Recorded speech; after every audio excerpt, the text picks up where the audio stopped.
Kung mag-iipon ka ng kayamanan sa langit, dito rin sa lupa iniipon yun eh. Baka akala mo, giintayin mo sa langit, pag nakarating ka na ron, saka ka mag-iipon ng kayamanan sa langit. Hindi. Dito rin yun sa lupa iniipon. Basahin natin sa Mateo 6, versikulo 19. Huwag kayong magagtipon ng mga kayamanan sa lupa, na dito'y sumisira ang tanga at ang kalawang, at dito'y nanghuhukay at nagsisipagnakaw ang mga magnanakaw. Kundi magagtipon kayo ng mga kayamanan sa langit, na dooy hindi sumisira kahit ang tanga, kahit ang kalawang, at dooy hindi nanghuhukay at hindi nagsisipagnakaw ang mga magnanakaw. So for the meantime na ayaw tayong pag-ipunin ni Kristo ng kayamanan sa lupa, dito pa rin sa lupa, sabi niya, mag-ipon kayo ng kayamanan sa langit. Dito rin natin gagawin yun. Kaya ang pag-iipon naman ng kayamanan sa langit, alam mo ba kapatid kung ano yung kayamanan sa langit? Kayamanan sa langit, yung mabubuting gawa na ating dapat na gawin sa buhay. Habang buhay tayo, ang iipunin natin hindi pera, kundi yung gawang mabuti. Mabuting gawa sa asawa, sa anak, sa kapitbahay, sa kapwa-tao. Lahat ng ating makakasalunga sa buhay, kailangan gagawa natin ng mabuti. Yun ang pag-iipon ng kayamanan sa langit. Sapagkat yung kayamanan sa langit, yun ang kabutihan na iniipon mo sa puso mo. Sa 6:45 ng Lucas, ganito nakasulat. Ang mabuting tao ay kumukuha ng kagalingan sa mabubuting kayamanan ng kaniyang puso, at ang masamang tao'y kumukuha ng kasamaan sa masamang kayamanan. Tamo, dalawang klase ang kayamanan, isang mabuting kayamanan, isang masamang kayamanan. Yun ang wikang mabuting tao, kumukuha siya ng kagalingan sa mabubuting kayamanan ng kanyang puso. Yung palang kayamanan sa langit, yun ang iniipon mong kabutihan sa iyong puso.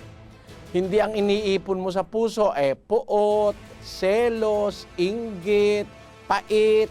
Hindi yun ang iipunin natin sa puso. Lahat ng kabutihan, kung paano natin magagawa ng kabutihan yung ating anak, asawa, kapatid, kapwa-tao, at pati nga kaaway, pinagagawaan ng mabuti ng Panginoon. Sabi niya, ibigin mo ang iyong kaaway. Sabi niya, kung sila'y magutom, pakainin mo. Pag nauhaw, painumin mo, di ba? Yan ang pag-iipon ng kayamanan dito sa lupa, na ang iniipon mo'y kayamanan sa langit. Lahat ng kabutihang pwede mong magawa, gagawin mo sa lahat ng tao. Pakinggan mo sa 6 ng Galacia, ganito nakasulat, kapatid. Kaya nga, samantalang tayo'y may pagkakataon, ay magsigawa tayo ng mabuti sa lahat, at lalong-lalo na sa mga kasangbahay sa pananampalataya.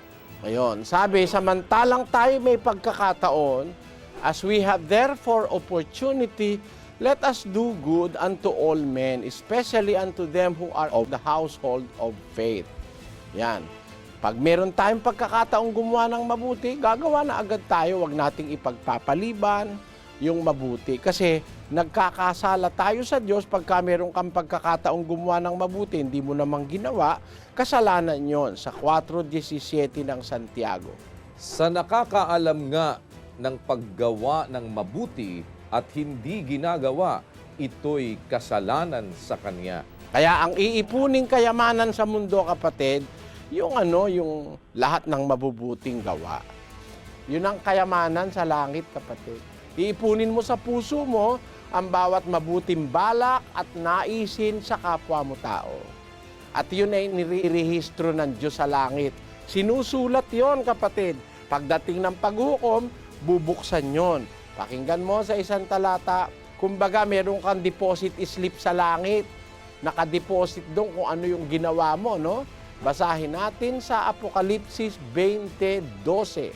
At nakita ko ang mga patay, malalaki at maliliit, na nangakatayo sa harapan ng luklukan, at nangabuksan ang mga aklat, at nabuksan ang ibang aklat, na siyang aklat ng buhay, at ang mga patay ay hinatulan ayon sa mga bagay na nasusulat sa mga aklat, ayon sa kanilang mga gawa.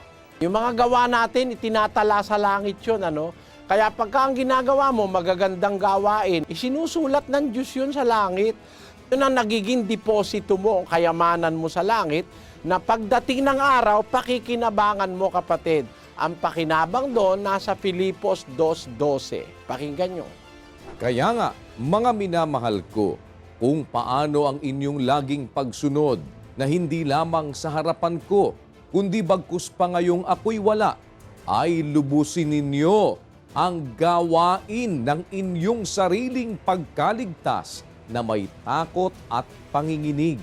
King resulta ng gawain mong kabutihan, ayun na yung wikay, gawain ng inyong sariling pagkaligtas.